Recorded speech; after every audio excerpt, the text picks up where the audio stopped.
আজকে আমরা imo big group বা ভয়েস রুমের যত সেটিং আছে সবগুলো সেটিং নিয়ে সংক্ষেপে আলোচনা করব আমাদের এই ভিডিওটিতে। তাহলে চলুন দেখে আসি। প্রথমে ইমোতে ক্লিক করবেন। ইমোতে ক্লিক করার পরে ইমো পাবলিক গ্রুপে ক্লিক করলাম। এটি আমার পাবলিক গ্রুপ। তো উপরে আপনারা দেখতে পাচ্ছেন থ্রি ডটে ক্লিক করলাম। থ্রি ডটে ক্লিক করার পরে এখানে আমার ইমো পাবলিক গ্রুপ বা ভয়েস রুম বলেন সব সেটিং চলে আসছে। চলে আসার পরে এখানে দেখতে পাচ্ছেন প্রথমে ফেরদৌস লেখা, অর্থাৎ আমি ওনার। এরপরে আমার একটাই মাত্রই ফ্রেন্ড, সেটা জয় নামে যে আইডিটি আছে ওইটা। তো আমার 2 পিপল দেখতে পাচ্ছেন, তাও আমার ভয়েস রুম চালু আছে। আপনারা নিচে দেখতে পাচ্ছেন গেট মোর পিপল। তো গেট মোর পিপলে ক্লিক করলে আপনারা এখানে যদি আপনারা অ্যাড করতে চান অর্থাৎ জয়েন করতে চান, আপনারা এইখানে অ্যানাউন্সমেন্ট লিখে দিতে পারেন। লিখে দেওয়ার পরে রাইট এ পোস্ট দেখতে পাচ্ছেন নিচে রাইট এ পোস্ট, অর্থাৎ যে লেখাটি লিখবেন লেখার জন্য রাইট এ পোস্ট লিখবেন। এখানে লেখার পরে টিক মার্কে ক্লিক করে দিবেন, তাহলে ওটি পোস্ট হয়ে যাবে। তো আপনি যা লেখা আপনি আপনার ইমোতে অ্যানাউন্সমেন্ট হিসেবে যেটি লিখবেন, অর্থাৎ কি লিখলে অডিয়েন্স অর্থাৎ আপনার বিভিন্ন ইমো ফ্রেন্ড আপনার সাথে অ্যাড হবে, ইমো আইডি বা অডিয়েন্স অ্যাড হবে, ওইভাবে আপনি লিখবেন। যেমন আমি আমার এখানে লিখছি, please join our group, we can sing song together and share happy things. এরপরে আমরা ব্যাকে চলে যাব। ব্যাকে চলে যাওয়ার পরে আমরা দ্বিতীয়টি দেখতে পাচ্ছি গ্রুপ নিকনেম। অবশ্যই আপনারা গ্রুপ নিকনেম দিয়ে দিবেন। আপনারা আপনাদের যে কোনো একটি গ্রুপ নিকনেম দিয়ে দিবেন। নিচে দেখতে পাচ্ছেন গ্রুপ স্টাইল, অর্থাৎ গ্রুপ স্টাইলের মধ্যে আপনার এখানে এগুলো আসলে এখনও ওপেন হয়নি। তো আমি যদি ভয়েস রুম ইউজ করতে থাকি অর্থাৎ চালাতে থাকি দিনের পর দিন, তাহলে এগুলো ওপেন হয়ে যাবে। তো তাহলে আমি এগুলো ইউজ করতে পারবো। আর নিচে দেখতে পাচ্ছেন মোর বাবলস, অর্থাৎ ডিফল্ট বাবল টিকমার্ক দেওয়া আছে, অর্থাৎ এগুলা ওপেন করা আছে। যেগুলাতে তালা দেখতে পাচ্ছেন, ডান পাশে যে লোগোটি দেখতে পাচ্ছেন, যেগুলোর সামনে লক চিহ্নিত লোগোটি দেখতে পাচ্ছেন সেগুলি লক আছে, এগুলি এখনো ওপেন হয় নাই। আর যেগুলোর সামনে এই লক চিহ্নিত লোগোটি নাই, তাহলে ওইগুলো আনলক আছে, ওইগুলো সহজেই ব্যবহার করা যাবে। তারপরেও এখানে ইন্ডিকেট করা আছে, দেখুন স্কাই ব্লু এটি অ্যাডমিন ব্যবহার করবে, আর গোল্ডেন কোস্ট এটি ওনার, অর্থাৎ এটি ওনারই ব্যবহার করতে পারবে। আর স্কাই ব্লুতে যেটি দেখতে পাচ্ছেন নিচে অ্যাডমিন লেখা আছে, এটা অ্যাডমিনেরা ব্যবহার করতে পারবে। আবার নিচে হ্যালো লেখা আছে ডিপসে, অর্থাৎ ওনার অ্যাডমিন দুজনেই এটি ব্যবহার করতে পারবে। তাহলে বুঝতে পারছেন গ্রুপ স্টাইল সম্পর্কে। এবার আমরা ব্যাকে চলে যাই। ব্যাকে চলে যাওয়ার পরে এখানে দেখতে পাচ্ছি আমরা গ্রুপ স্টাইলের পরে গ্রুপ অ্যানাউন্সমেন্ট আগেও বলছিলাম একবার, গ্রুপ অ্যানাউন্সমেন্ট আপনার এখানে অ্যানাউন্সমেন্ট করবেন, আপনার গ্রুপ নিয়ে আপনি অ্যানাউন্স করবেন, অর্থাৎ অ্যানাউন্সটা আপনি লিখবেন। লিখার পরে ওটি আপনি পোস্ট করে দিবেন, আর ওটি দেখে আপনার অডিয়েন্স বাড়বে, অর্থাৎ ফ্রেন্ড লিস্টে ফ্রেন্ড বাড়বে। এরপরে আমরা ব্যাকে চলে যাচ্ছি। ব্যাকে চলে যাওয়ার পরে আমরা দেখতে পাচ্ছি গ্রুপ ম্যানেজমেন্ট খুবই গুরুত্বপূর্ণ সেটিং। তো গ্রুপ ম্যানেজমেন্টে ক্লিক করলাম। ক্লিক করার পরে এখানে জয়েন্ট ম্যানেজমেন্ট আছে, স্পিক ম্যানেজমেন্ট আছে, এরপরে স্পেস ম্যানেজমেন্ট আছে। তো আমরা প্রথমে জয়েন্ট ম্যানেজমেন্ট নিয়ে ক্লিক করে দেখি। জয়েন্ট ম্যানেজমেন্টে দেখতে পাচ্ছেন join directly.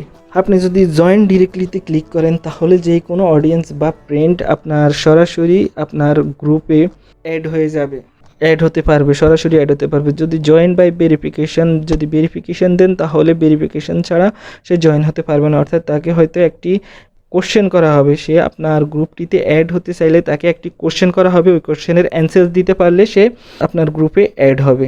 R join only by admin invites, যদি আপনি যে নিচে জয়েন অনলি বাই অ্যাডমিন ইনভাইটসে ক্লিক করে দেন, তাহলে আপনার অ্যাডমিন ছাড়া কেউই আপনার পাবলিক গ্রুপে অ্যাড হতে পারবে না। এরপরে ব্যাকে চলে আসুন। ব্যাকে চলে আসার পরে দেখতে পাচ্ছেন স্পিক ম্যানেজমেন্ট। তো স্পিক ম্যানেজমেন্টে ক্লিক করলাম। ক্লিক করার পরে এখানে দেখতে পাচ্ছি স্পিক পারমিশন লিমিট।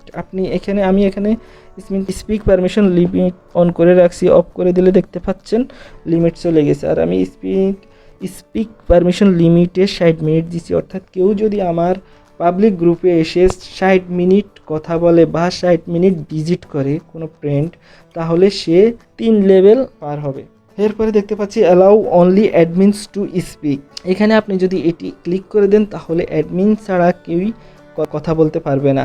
আপনার এই গ্রুপের মধ্যে বা ভয়েস রুমে অ্যাডমিন ছাড়া কেউই কথা বলতে পারবে না, অন্যরা সবাই ইচ্ছে করলেও কথা বলতে পারবে না। এরপরে আপনারা দেখতে পাচ্ছেন মিউটেড মেম্বার্স লিস্ট, অর্থাৎ আপনি মিউটেড মেম্বার্স লিস্টে ক্লিক করলেন, ক্লিক করার পরে এখানে লিস্ট চলে আসবে। যেহেতু আমার এখানে ফ্রেন্ড সার্কেল তেমন একটা নাই, তো লিস্ট চলে আসলে আপনি যাকে যাকে মিউট করতে চান তাকে তাকে ক্লিক করে করে চলে যাবেন। চলে যাওয়ার পরে তারা মিউট হয়ে যাবে, অর্থাৎ তারা আর কথা বলতে পারবে না। এরপরে আপনারা দেখতে পাচ্ছেন only allowed to send voice, অর্থাৎ কেউ মেসেজ দিতে পারবে না, শুধু ভয়েস দিতে পারবে। তাহলে এইটাকে অন করে দিলে শুধু ভয়েস দিতে পারবে। আর আপনি যদি এটা থেকে অনলি অ্যালাউড টু সেন্ড ভয়েসকে অন করে রাখেন তাহলে মেসেজ দিতে পারবে না, শুধু ভয়েস দিতে পারবে। আর এটা অফ করে রাখলে আপনার মেসেজ দিতে পারবে। এবার আমরা ব্যাকে চলে যাচ্ছি। ব্যাকে চলে যাওয়ার পরে স্পেস ম্যানেজমেন্টে যাওয়ার পর আপনারা দেখতে পাচ্ছেন পাবলিশ পারমিশন লিমিট, অর্থাৎ আপনার পাবলিশ পারমিশন লেভেল পার হতে গেলে এখানে 2 ঘন্টা লিমিট করা আছে। আপনারা যে কয় ঘন্টা দিতে পারেন, তাহলে আপনার 2 ঘন্টা কেউ যদি আপনার এখানে অবস্থান করে, আপনার পাবলিক গ্রুপে অবস্থান করে, অর্থাৎ ভিজিট করে 2 ঘন্টা পরে তার 1 লেভেল পার হবে। আর 1 লেভেল পার হওয়ার পরেই সে ইমো পাবলিক গ্রুপ খোলার পারমিশন পাবে, অর্থাৎ সে নিজে একটি পাবলিক গ্রুপ খোলার পারমিশন পাবে। এরপরে আমরা ব্যাকে চলে যাচ্ছি। ব্যাকে চলে যাওয়ার পরে আমরা দেখতে পাচ্ছি এখানে অ্যাডমিন ম্যানেজমেন্ট হচ্ছে আপনার অ্যাডমিন ম্যানেজমেন্ট নিয়ে যদিও আমি একটি ভিডিও, আমার অন্য একটি ভিডিও আছে কিভাবে আপনি অ্যাডমিন ম্যানেজমেন্ট হচ্ছে কিভাবে আপনি অ্যাডমিন সেট করবেন আর কিভাবে ক্যান্সেল করবেন। ডিসমিস অ্যাডমিন হচ্ছে ক্যান্সেল করা, অর্থাৎ সেট করতে হলে সেটে ক্লিক করবেন। আর আপনার যে ফ্রেন্ডকে আপনার যে ফ্রেন্ড লিস্টে যে ফ্রেন্ডকে আপনি অ্যাডমিন বানাবেন ওই ফ্রেন্ডে ক্লিক করবেন। ক্লিক করে নিচে চিহ্ন দেখতে পাচ্ছেন, ওইখানে ক্লিক করবেন। ক্লিক করলে অ্যাডমিন হয়ে যাবে। আর আপনি অ্যাডমিন ক্যান্সেল করতে চান তাহলে উপরে 3 ডট ক্লিক করবেন, এরপর ডিসমিস অ্যাডমিনে ক্লিক করবেন। অনুরূপভাবে আবার ওই ফ্রেন্ডের উপর ক্লিক করবেন, ক্লিক করার পরে তীর চিহ্নে ক্লিক করবেন, তাহলে অ্যাডমিন ক্যান্সেল হয়ে যাবে।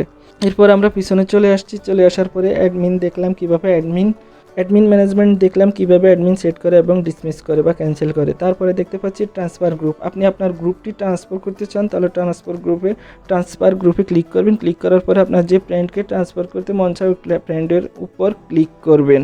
ক্লিক করার পরে এখানে লেখা আসছে যে this member does not qualify for group transfer, অর্থাৎ এখানে আমার আইডিতে যে ফ্রেন্ড দেখতে পাচ্ছেন জয়, তো এই আইডিটি আসলে কোয়ালিফাই না, ইমো ভয়েস রুম বা বি গ্রুপ ব্যবহারের জন্য কোয়ালিফাই না। কারণ এই আইডিটি থেকে এখনও পর্যন্ত কোনো গ্রুপে 2 ঘন্টা ভিজিট করা হয় নাই। যদি 2 ঘন্টা ভিজিট করতো তাহলে অবশ্যই সে বি গ্রুপ চালানোর জন্য কোয়ালিফাই হতো। তাহলে আপনারা বুঝতেই পারতেছেন যে ইমো বি গ্রুপ খুলতে চাইলে অবশ্যই অন্য একটি গ্রুপে মিনিমাম 2 ঘন্টা বা 1 ঘন্টা, অর্থাৎ ওই গ্রুপের লিমিট অনুসারে মিনিমাম 2 ঘন্টা ভিজিট করার পরে আপনি ইমো বি গ্রুপ খোলার পারমিশন পাবেন।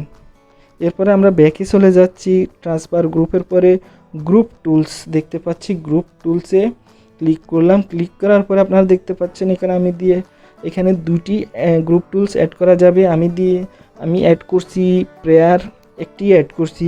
আপনারা চাইলে নিচ থেকে সিলেক্ট করে যে কোনো 2টি অ্যাড করতে পারেন। লাইভ রুম দিতে পারেন, লাইভ রুম অ্যাড করতে পারেন, আপনাদের ইচ্ছে মতো আপনারা অ্যাড করে নিতে পারবেন। এরপরে ব্যাকে চলে যাচ্ছি। ব্যাকে চলে যাওয়ার পরে দেখতে পাচ্ছেন ডিসপ্লে রুম, অর্থাৎ ডিসপ্লে রুম হচ্ছে আপনি যখন ব্যাকে চলে আসবেন, আপনি আপনার ভয়েস রুম চলাকালীন অবস্থায় যদি আপনি ব্যাকে চলে আসেন, ব্যাকে চলে আসলে আপনি দেখতে পারবেন যে আপনার মিনিমাইজ হয়ে আপনার যে ভয়েস রুমটি আছে বা ভয়েস ক্লাবটি আছে সেটি মিনিমাইজ হয়ে আপনার ডিসপ্লের যে কোনো এক পাশে অবস্থান করতেছে। তাহলে আপনি খুব সহজে ওটি আবার ওপেন করতে পারবেন। এরপরে দেখতে পাচ্ছেন ডিসপ্লে গ্রুপ র্যাঙ্কিং, অর্থাৎ আপনার গ্রুপ র্যাঙ্কিং কতটুকু হয়েছে সেটি যদি আপনি দেখতে চান তাহলে এটি অন করে রাখবেন। ডিসপ্লেতে আপনার র্যাঙ্ক, অর্থাৎ আপনার ফ্রেন্ড সার্কেল বা সবাই দেখতে পারবে আপনার র্যাঙ্ক, গ্রুপে আপনার র্যাঙ্ক কতটুকু হয়েছে। এরপরে আমরা ব্যাকে চলে যাচ্ছি। ব্যাকে চলে যাওয়ার পরে গ্রুপ ম্যানেজমেন্ট কমপ্লিট হলো। এরপরে আপনারা মিউট দেখতে পাচ্ছেন, মিউটে অন করে দিলে মিউট হয়ে যাবে আপনার ভয়েস রুমটি। Allow group members to add, যদি অ্যালাউ করে দেন গ্রুপ মেম্বার অ্যাড করতে পারবে, তাহলে এটি অন করে দিলে গ্রুপ মেম্বার আপনার ফ্রেন্ড লিস্টে ফ্রেন্ড অ্যাড করতে পারবে। এরপরে গ্রুপ অনলাইন স্ট্যাটাস বার, এটা যদি আপনি অন করে দেন তাহলে এটি অনলাইন স্ট্যাটাস বারে ওপেন করা থাকবে, অর্থাৎ যে কেউ আপনি অনলাইনে থাকলে যে কেউ আপনার গ্রুপে প্রবেশ করতে পারবে। এরপরে ডিসব্যান্ড গ্রুপে ক্লিক করলে আপনার গ্রুপটি ডিলিট হয়ে যাবে, অর্থাৎ ডিসব্যান্ড হয়ে যাবে।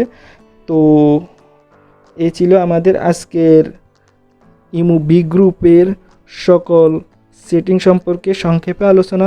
যদি আমাদের ভিডিওটি আপনাদের কাছে ভালো লেগে থাকে তাহলে অবশ্যই আমাদের চ্যানেলটিতে লাইক দিবেন, কমেন্ট করবেন এবং আমাদের চ্যানেলটি সাবস্ক্রাইব করে রাখবেন পরবর্তী গুরুত্বপূর্ণ